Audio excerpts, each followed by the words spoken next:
La idea del taller de hoy era un poco también que sirva eso que decía Ali, ¿no? Como cierre de lo que fuimos discutiendo estos días, tanto lo de ultraderecha, para entender el surgimiento de estos fenómenos, como el gobierno de Milei que tenemos acá y su correlato continental y mundial. Y también discutir un poco, que ya salió en el debate de ayer, que de la formación que hace a las experiencias del Frente Único, de los distintos partidos de izquierda y las experiencias históricas que vimos nos pueden servir para pensar una intervención en Argentina hoy. Primero, capaz, no quiero ser redundante con algunas cosas de situación política, pero está bueno siempre que vamos a discutir tareas, por lo menos hacer como algunos puntos que nos funcionen como para partir de ahí, para no discutir tareas en el aire. Paso en limpio algunas cosas que venimos pensando como organización política desde que asumió Milei, un poco previo ya en el balotaje, en las elecciones de octubre, algunas formulaciones que fuimos haciendo. En principio, que estamos hablando, estamos en un cambio de ciclo político. Un cambio de ciclo político que como rasgo de la etapa tiene la incertidumbre.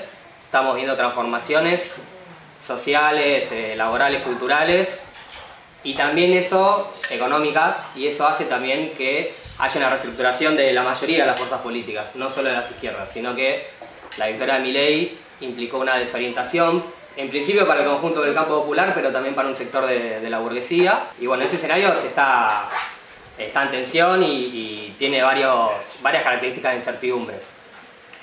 Y un poco una caracterización que tenemos el gobierno Milei es que es un experimento neoliberal autoritario. Ese gobierno se enmarca en que hay una ofensiva muy aguda del capital y que hay un, podríamos decir, tercero, cuarto quizás, intento de reestructuración productiva de Argentina.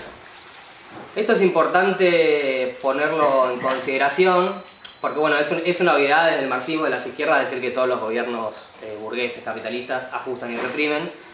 Eso es cierto, pero es una obviedad porque no nos sirve para pensar en específico las intervenciones y los análisis en cada situación en particular. Entonces el gobierno de Milei viene a ajustar, viene a aumentar la represión, pero va a hacerlo de un modo diferente al resto, ¿no? Lo que se están discutiendo hoy en Argentina son reformas estructurales. Cómo se discutió en la dictadura militar, cómo se discutió en el menemismo, que fue quizás el intento más logrado en los últimos años de la burguesía argentina de una reestructuración productiva, y como intentó hacer el macrismo. Proceso que durante el macrismo se cerró cuando, con las movilizaciones por la reforma previsional, el resto de las leyes que eran parte de ese paquete de reformas que iba a dar Macri fueron suspendidas, ¿no? Ahí el gobierno de Macri retrocede en su plan político, en esa reestructuración productiva, y lo único que le queda fue la reforma previsional. Bueno, acá pasa algo en particular también, que es que el gobierno de Milei nace como un balance de la derecha en Argentina y de sectores de poder de por qué no se pudo hacer esa reestructuración productiva durante el macrismo. Y ahí hay varios sectores, Milei como la voz más errante de todos ellos, que van a decir el problema fue el gradualismo, ¿no? Todos los sectores de derecha que terminaron empalmando la libertad de avanza van con esa tesis, que implica que lo que quería hacer Macri estaba bien, esos intentos de reforma, pero el problema fue que fue a poco y que hizo concesiones a la movilización popular, ¿no? Que después de ese intento con la reforma previsional saca su plan. Entonces hay una ofensiva muchísimo más fuerte, porque incluso el mismo Macri, ya antes de las elecciones, en una de las entrevistas con las que volvió, dijo: yo no pude gobernar por culpa de las piedras en Congreso, mi problema fue que no fui a fondo. O sea, incluso el macrismo, como clase, digamos, como una expresión de la derecha y de la clase burguesa, hace un análisis similar al que está haciendo Milei en este momento y al que lleva esta emergencia de este fenómeno, ¿no? Entonces el gradualismo no va más, el problema fue ese, hay que ir a fondo. En ese sentido, planteamos algunas cosas sobre cómo mirar a este gobierno. En esto que decía al principio, de que es un contexto de incertidumbre, es un contexto de crisis, hablamos ni de sobreestimar la capacidad de Milei ni de subestimarla, ¿no? Encontrar en cada análisis los puntos medios. En el sentido de no ser sensacionalistas de ganó Milei, la clase trabajadora está derrotada, que sería una afirmación incorrecta, después desarrollamos por qué, ni tampoco se cae la ley Omnibus, Milei está derrotado, ¿no? Hay un montón de espacios que pueden ir para un lado y para otro, que se ubican en el medio. Después, en cuanto a no subestimar la capacidad de gobierno de Milei, que esto capaz a algunos les parece obvio, pero fue un debate en la Asunción con varias organizaciones de izquierda.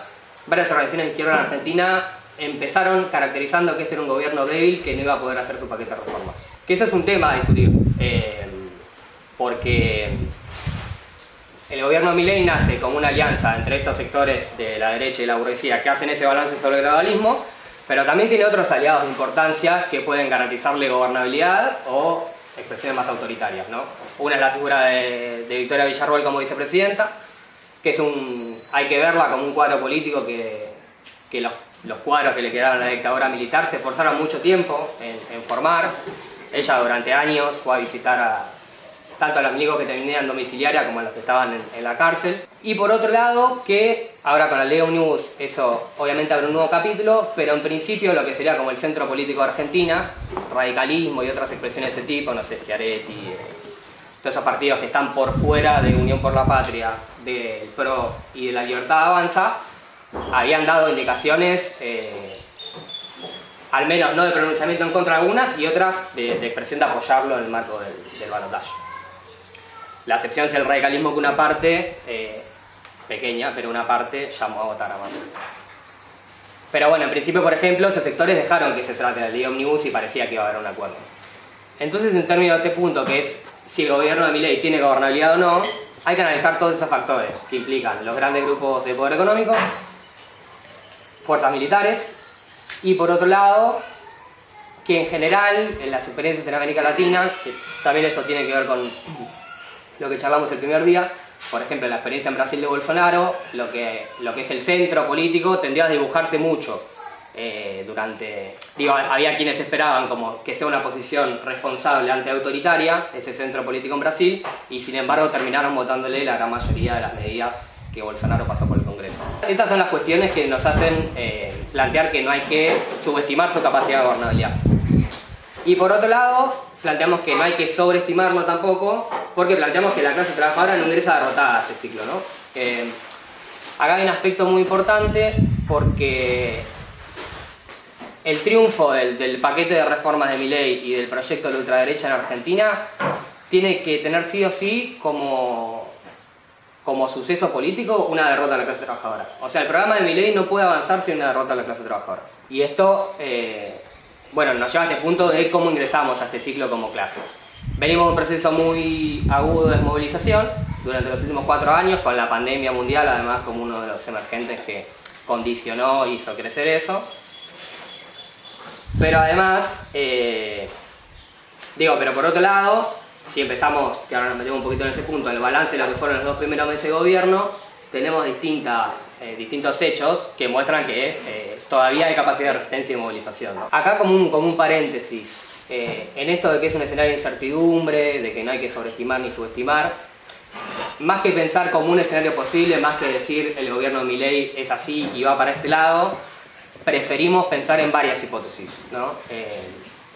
Que lógicamente se contraponen.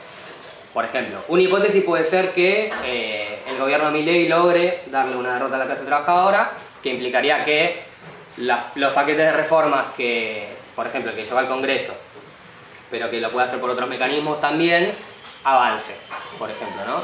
Y que eso implique, por ejemplo, esperemos que no, pero reelección de Milei dentro de 4 años, o al menos la constitución de la Libertad Avanza como una fuerza política estable dentro de la política argentina. Ese sería un escenario que es el que hay que evitar, lógicamente, que es un escenario de derrota. Después hay un escenario opuesto a ese, que sería, por ejemplo, que haya un proceso de movilización, de resistencia, de crisis institucional, de crisis de su coalición de gobierno, que haga que Milei se tenga que ir. Ese sería un escenario opuesto, ¿no? Y en el medio hay otro escenario que vemos como posible, que es un escenario de empate, ¿no? Donde es posible que el gobierno de Milei pueda avanzar con algunas cosas y por la resistencia callejera, por la movilización popular, por la unidad de las organizaciones y del pueblo, no pueda avanzar con otra parte. Que es un escenario intermedio, ¿no? La verdad de esto, más que preferir decir esto va a ser así, elegimos abrir esas 3 hipótesis como posibles, tenerlas en la cabeza como orientaciones, e ir viendo en el transcurso de esto, que es un escenario sumamente incierto, cómo vamos evaluando el transcurso de eso. Lógicamente lo mejor y lo que hay que intentar impulsar es que sea una derrota para ellos, o al menos un escenario empate, digamos, en el peor de los casos, y ahí hay nuestras tareas como organización, pero bueno, está bueno también pensar los distintos escenarios posibles para imaginárnoslo. Pues algunas cosas sobre un balance tentativo, ¿no?, de estos primeros meses de gobierno. Era una duda, por ejemplo, si Milei iba a esperar para plantear las reformas más estructurales, ¿no? Reforma laboral, reforma judicial, bueno, metió lo de la ley de tierras, ley de alquileres, todas esas cuestiones que vimos. Y tenemos ahora en el escenario político argentino que a poco más de un mes de asumir fue a fondo. O sea, hubo un intento del gobierno, una ofensiva, que fue ir a fondo con su programa. Primero con el DNU, que además de demostrar cómo se imaginan un gobierno neoliberal en Argentina de estas características, plantea también una forma de gobierno, que es gobernar por decreto, en primera instancia, y después hacen un segundo intento, que es la ley de ómnibus, donde en principio buscan un consenso con el resto de las fuerzas políticas, que esté en el Parlamento, pero que es un mega paquete de leyes prácticamente imposible de leer, muy difícil de analizar, que sectoriza todas las luchas y reclamos, y que es consciente esa decisión, ¿no?, de que la ley ómnibus se presente de esa manera, se presente en verano y se presenta a pocos meses de asumir. Pero tenemos un agregado de importancia, que es que la ley ómnibus al menos fue una primera derrota del gobierno Milei. Y ahí vamos a algunas cosas. Acompañado a esto del DNU y la ley ómnibus, hubo otro hecho muy importante, que fue el anuncio del protocolo antipiquetes de Bullrich, que fueron muy pegados aparte, y bueno, desde nuestras organizaciones siempre decimos que no existe la justicia sin represión, y ellos también lo dicen claramente, porque a pocos días de que se empieza a discutir la cuestión del DNU, ya instalaban la cuestión del protocolo antipiquetes. Que si bien lo hicieron a distintas personas, lo hicieron como, bueno, este es el programa de nuestro gobierno. Ahora, bueno, quizás la derrota de la ley ómnibus empieza un poquito antes, que el 20 de diciembre, que es como podemos considerar que es la primera movilización relativamente masiva en contra de este gobierno y en contra del DNU, logra romper ese protocolo antipiquetes. Eso en parte, y los anuncios de Caputo ese día abren un escenario que en ese momento no sé si era imaginable, que fueron los cacerolazos de la noche. Entonces ahí hubo una emergencia, no ya de un accionar de las organizaciones políticas que estábamos dispuestas a salir a la calle para enfrentar al gobierno de Milei, sino de una porción de nuestro pueblo, de nuestra sociedad, que los anuncios de Caputo, la forma de gobierno de Milei y en general las medidas le parecieron algo sumamente desaprobable y decidió salir.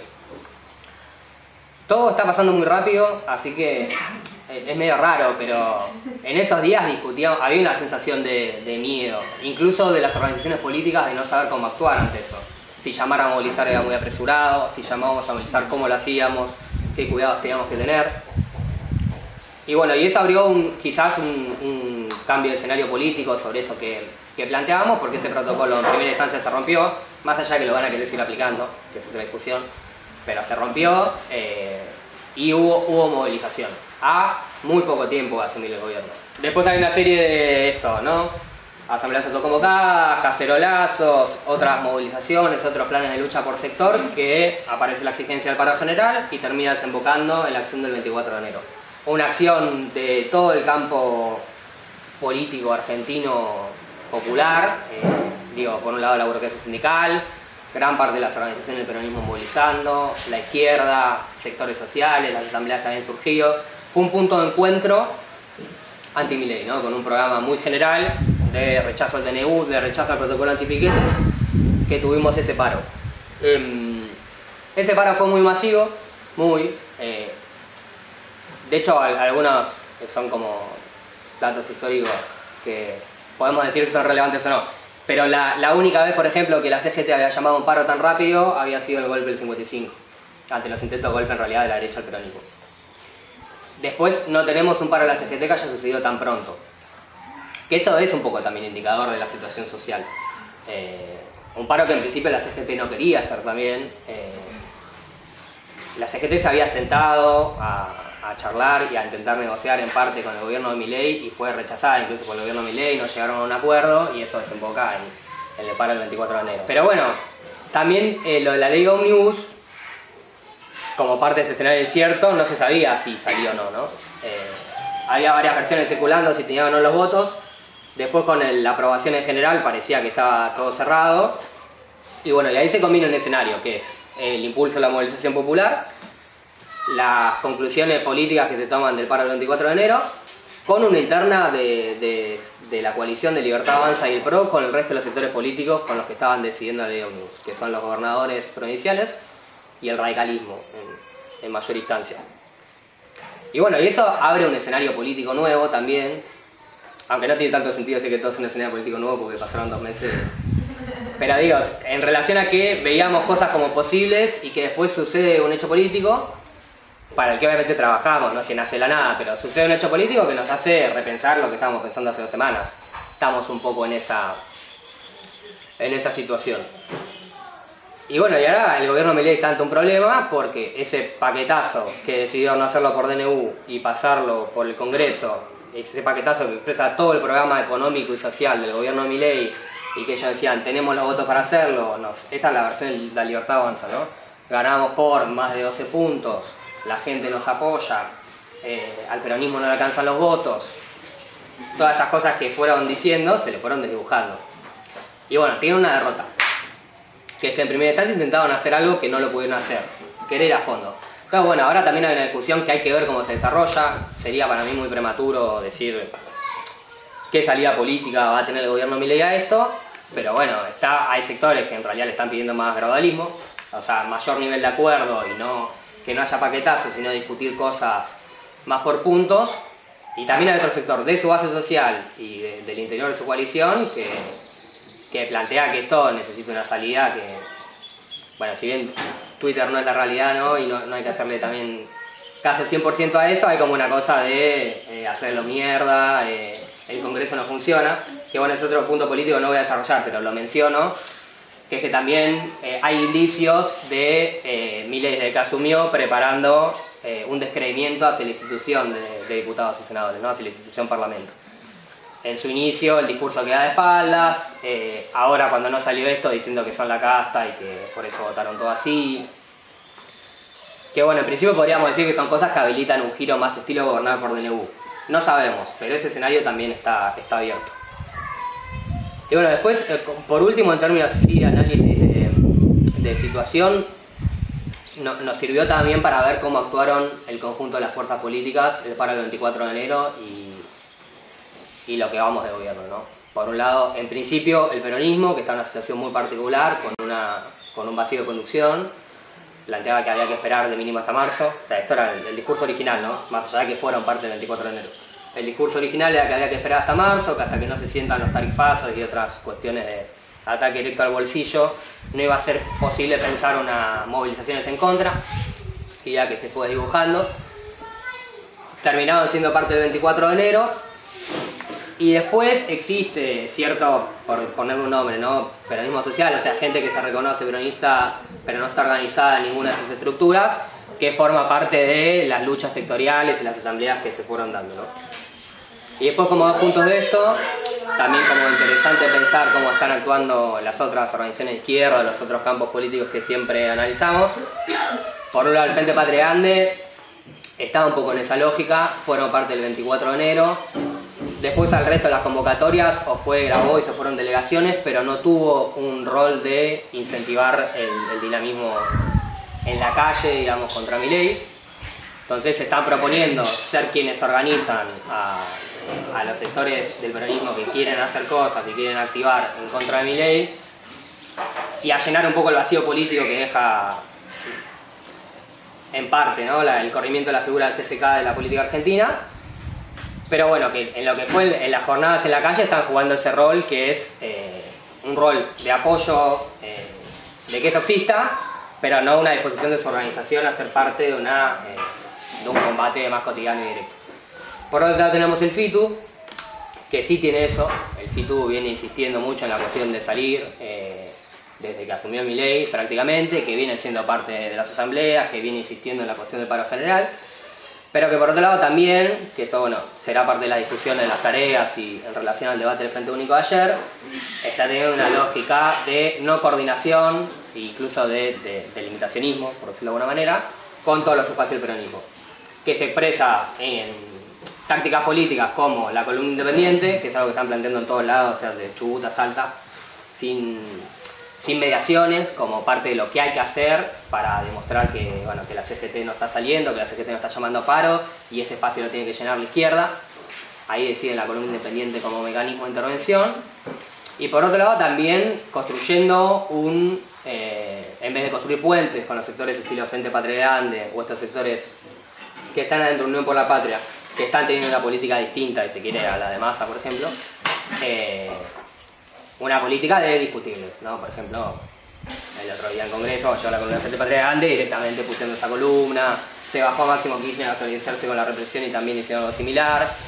Cosas que ponen en tensión la posibilidad de construir puentes de unidad entre esos dos sectores que de distintas maneras, y en algunos aspectos tendremos más acuerdo con unos que con otros, pero que están llamando a ser parte de esa resistencia. Bueno, hasta ahí un poco como de situación política, y tiro algunas cosas que venimos discutiendo como tareas, primero en términos de orientaciones generales.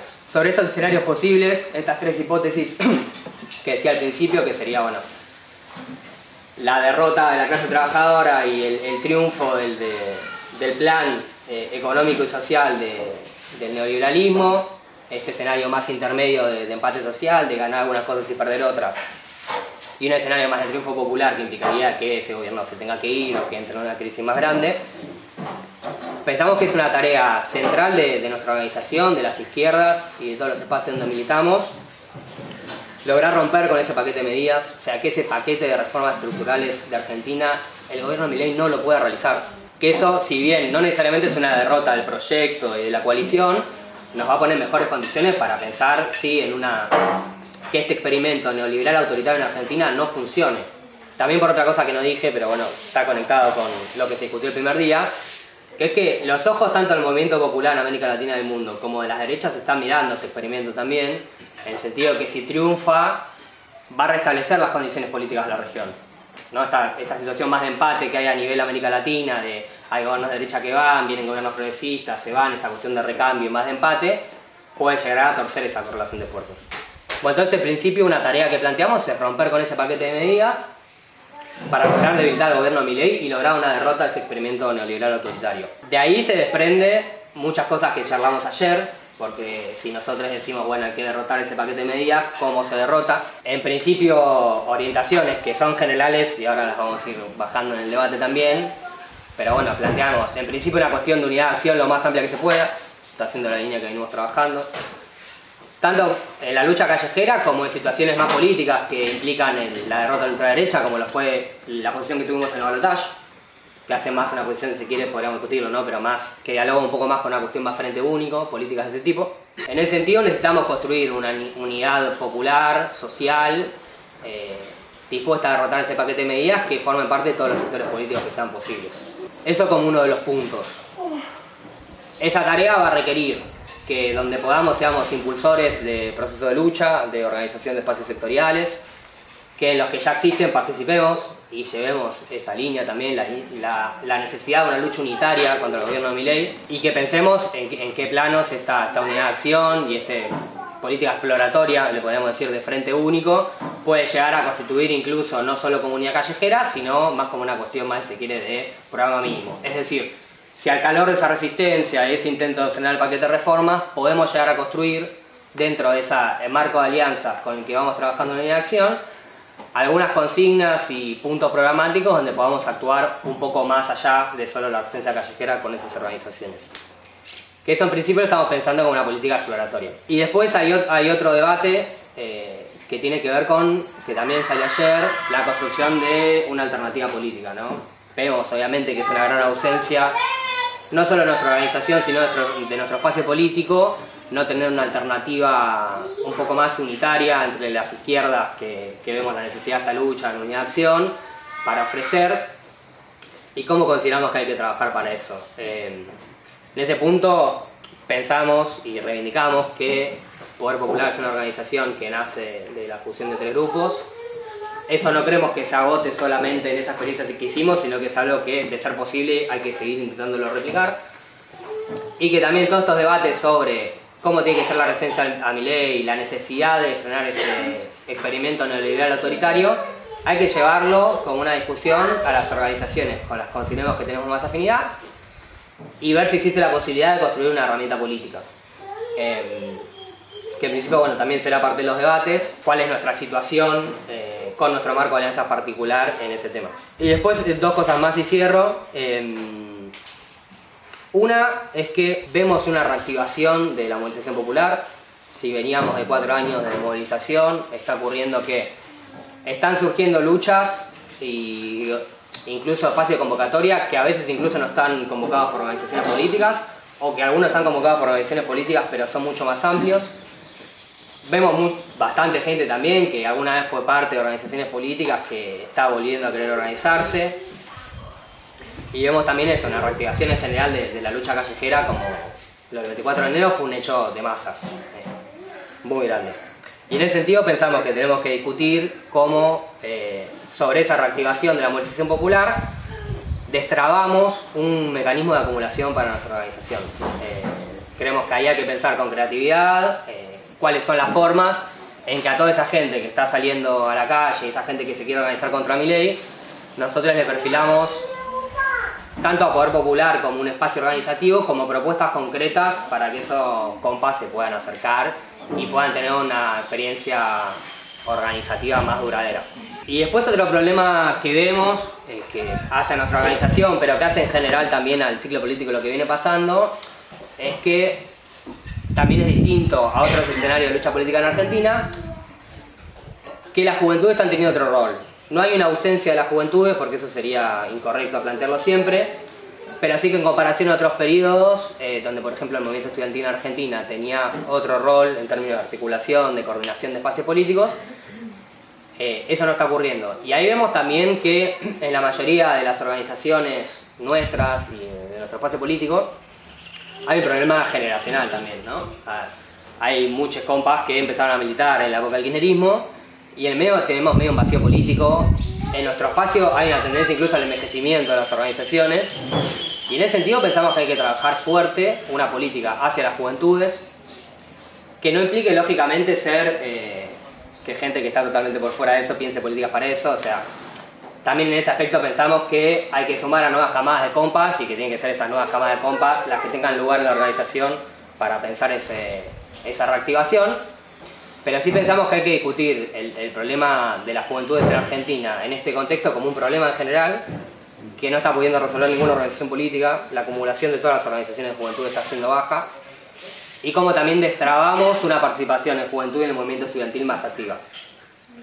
Primero por cómo le sirve a la lucha en general, porque es un espacio siempre más dinámico, que puede coordinar luchas, y después porque, bueno, lo peor que le puede pasar a las organizaciones políticas es envejecer, y lo mejor que te puede pasar es tener mucha juventud, porque te mantiene activo en los debates del presente, genera nuevos aires de cambio, perfila la organización de otra manera. Entonces ahí creemos que hay un problema, que es la etapa política general, que lo tenemos que trabajar, por un lado en términos más generales del rol de las juventudes en la resistencia contra Milei, y que por otro lado tenemos que trabajar también orgánicamente esto de cómo destrabamos también políticas de acercamiento a espacios juveniles existentes o a estas nuevas camadas de compas que se están acercando ahí a esos espacios.